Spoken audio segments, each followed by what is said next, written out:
our session, which was Emerging Technologies, but has been rebranded as Aerotech apparently. My name is Pauline Counts, and I'm very happy to welcome you to the session. Our first speaker today is Jason Scholz, who's a, make sure I get it right, Innovation Professor at RMIT and Chief Executive of the Trusted Autonomous Systems DCRC. So, thank you very much. Thank you very much, Pauline. Hi, everyone. My co-author on this today is Professor Andy Koronios. Andy is the CEO for the SmartSat CRC, and we have quite a close partnership with what we're doing because we see greater resilience by combining air and space capabilities. So the talk today is about how we're looking to capture value, especially related to disruptive innovation for defence aerospace. I wanted to start with this little puzzle. If you've seen it before, please don't call out the answers. I'll go to an answer at the end, but just something to contemplate here. If you've not seen this before, this is a little challenge of how do you connect the 9 dots using 4 straight lines and not taking a pen off the paper. Now, it's a very old puzzle, but it requires a little bit of creative thinking to find the solution. So I'll let you contemplate that for a moment and what it means for what I'm talking about today, and I shall come back to it near the end. So, Christensen talks about the innovator's dilemma. And the innovator's dilemma is kind of stated in a very summarised form on the left. Good management, following the rules, listening to your customers, tracking a competitor's actions carefully and so forth, to design a better, higher performing, high quality products can all lead to failure. There are a huge number of examples of this in the commercial sphere and some in the military, of course, as well. What is it that's going on here? Part of a summary of what this story is on the right, where we are at some point here, like point B, we've got some high-end, reasonably high-end demand of what aerospace community might want to have here for defence. And as you're there, you're looking at this progress for sustaining innovation. Here's something I can buy today, it'll work, or it's close to and it's improving. But what's about that disruptive innovation, right? If you look down, you see, well, it's down there. Comparatively, I'd be crazy to go with that. Why should I do that? It's not there yet. The question is, and this is also shown as straight lines, and indeed, quite often they're not. At some stage, some of those disruptive innovations come in and they disrupt. They can replace or change the way things happen here to the right. And I'll come back to this as well towards the end as I close to think about how we best deal with this, especially in terms of acquisition and capability development. So this is a great example of disruption, and the US General this morning mentioned this one, and it was also mentioned about how we have to protect Sky Muster. So it's topical. This is a disruption case. So $51 billion has been spent by Australia on the NBN. And to date, we still do not have coverage all through Australia and in the bush. Starlink is estimated to be around about $10 billion in total. And here's what Whistle Out, if you go and look for a new NBN provider, has to say about it. And of course, there are fixed technologies and there's satellite technologies. Just talking about the satellite tech here for the moment, and a comparison of the metrics here. And this is fairly recent. Obviously, the startup cost for Starlink is higher, but it's probably paid off in about 4 months. So you have much lower delay, much more bandwidth, and so on, with this whole network of satellites. Case in point. So here, continuing that sustaining innovation of a path we've trodden before versus something that's disruptive that could come in and overtake. So, wow, that went forward very, very quickly. Let's try one. Okay. Another kind of disruption I wanted to mention here that SmartSat and Trusted Autonomous Systems work on very closely is stratospheric disruption. So our vision here that we share between our two centres is around smart, small and many systems. Robotic and autonomous systems that are low cost, basically, that's implied in what we're talking about here. Now, the stratosphere is really interesting. It has quite low regulatory risk, sort of 50 to 100,000 feet. The payloads that we're looking at are reasonable. You can have individual persistence with some of these platforms with days to months, And we've been looking through a couple of projects we've done at position control technologies for doing that.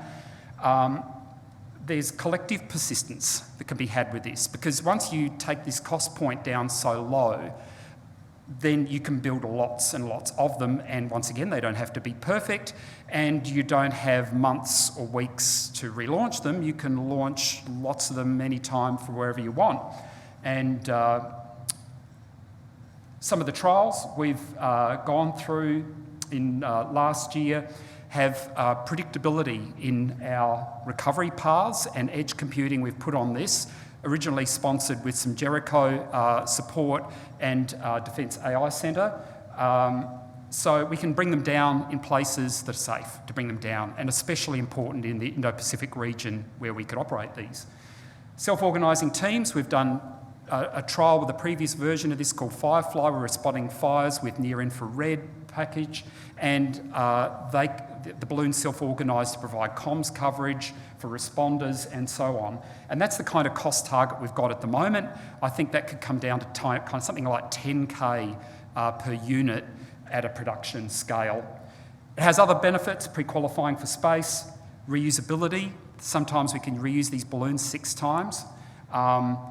Google Loon failed to pull this through, but their focus was on internet. Starlink obviously came in there, just took that, but there are millions of flight hours, loads of data, and a lot of stuff out there that tells us about what we can do. So I think that's a huge opportunity for defence and for providing greater resilience for space. There's also an Indo-Pacific connector, and this is particularly a SmartSat initiative that's going on at the moment. And as you can see here, there's significant kinds of coverage and the like happening with this system. I won't hold on to that one much longer at this stage, but just gives you a bit of a flavour for what's coming with that one. So this smart, small and many concept is really about a complement to those complex, large and few systems we typically have in defence. And that's everything from satellites through to aircraft and crewed aircraft. So at the far right are these really low cost, low size, weight and power type things, but there's also at least one layer. You can put lots of layers in here if you want, and that's partially a logistic concept. So I can have small things carried by slightly larger things or other crewed systems to take them there. And this actually maps extraordinarily well to Australian industry. So on the left, we've got a lot of overseas primes, particularly play into that. The middle is an opportunity for our medium to larger sovereign primes. And on the right, we mustn't forget we're a nation of small to medium enterprise, small companies that can be really well suited to building small things on the right, providing we can provide the software and hardware manufacture capability at scale and so on to match that. And I'm not the only one talking about this. Obviously, I've seen CDF make some statements about this, and Honourable Peter Dutton has also done so. I've just highlighted a few bits you can read for yourselves there as well.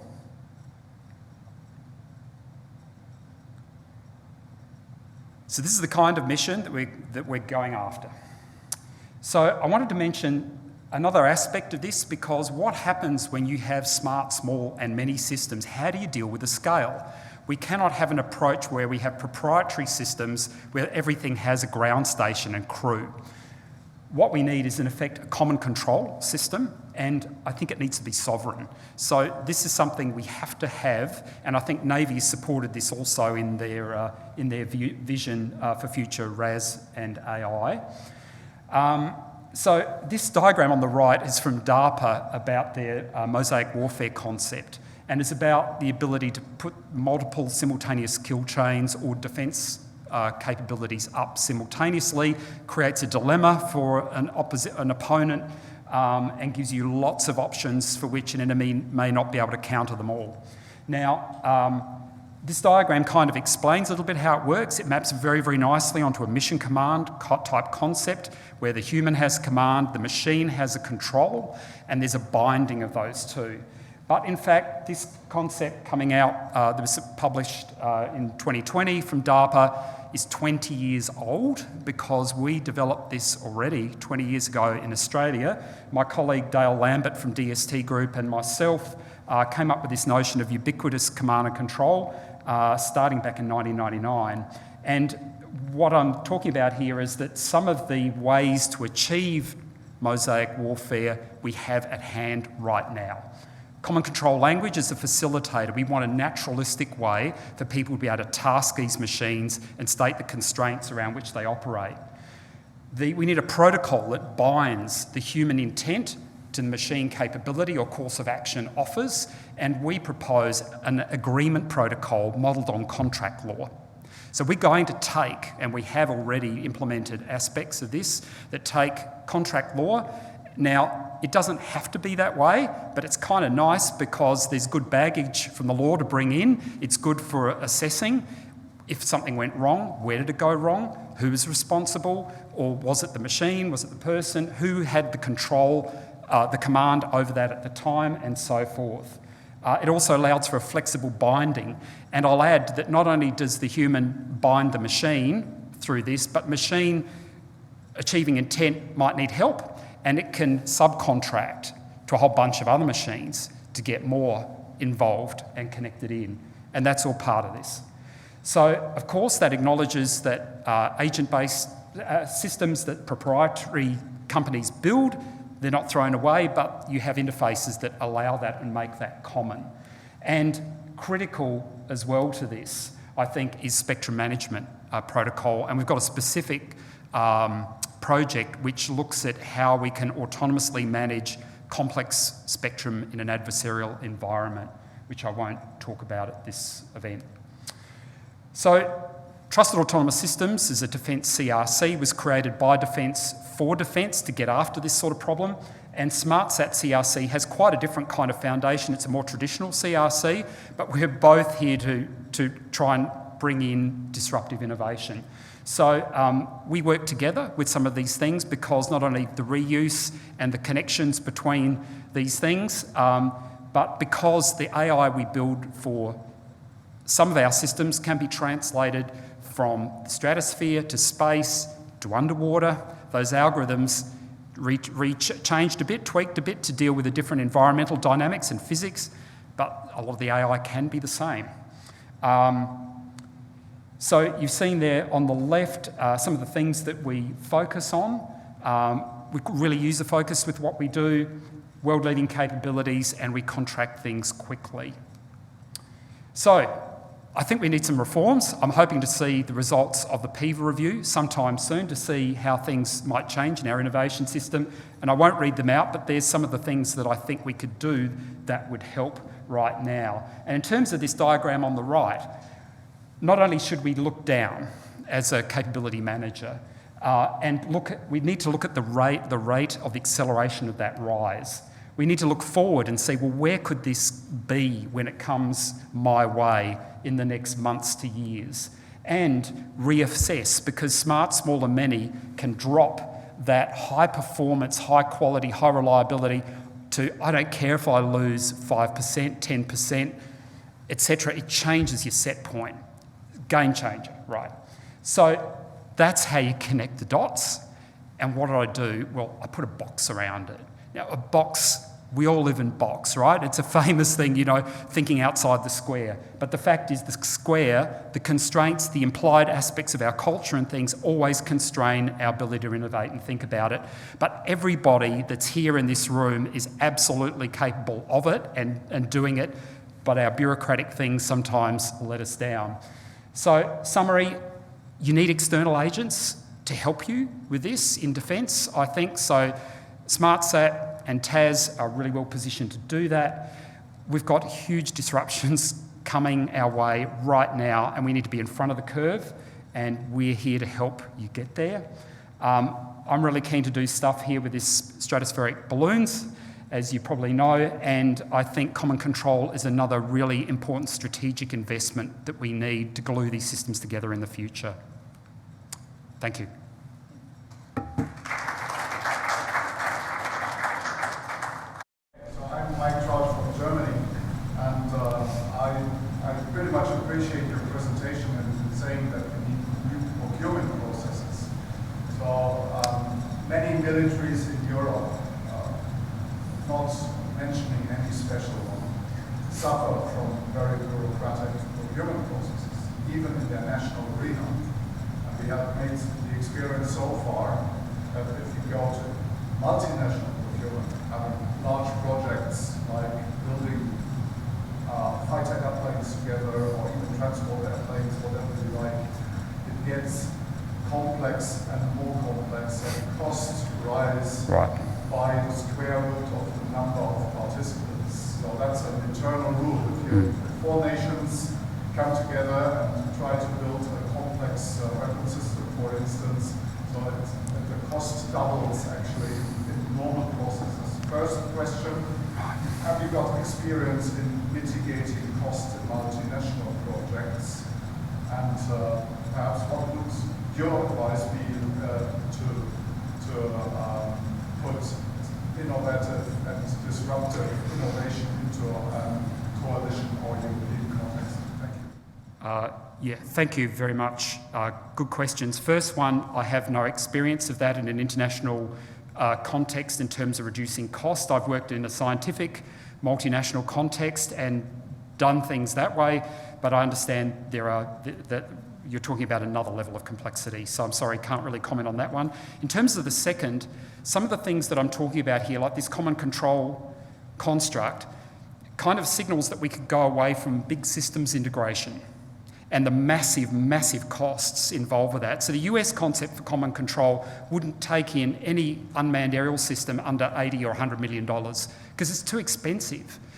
But the processes and ways they do that hold them to that. If we can work on standards for the interfaces for these things, including not just the traditional things, but the language and how that binding and protocols work, then I think we have an opportunity to flatten and devolve how that happens and allow the skills of various companies across countries to work together to do that. So we have a far greater complex, a proper ecosystem, rather than it necessarily all going to a big single prime and then all the slowness and bureaucracy that goes with that. But it does rely on standards, and NATO could take a lead role with doing that, and I would love to work with NATO on some of that. I've done some things in the past, but it would be a great topic.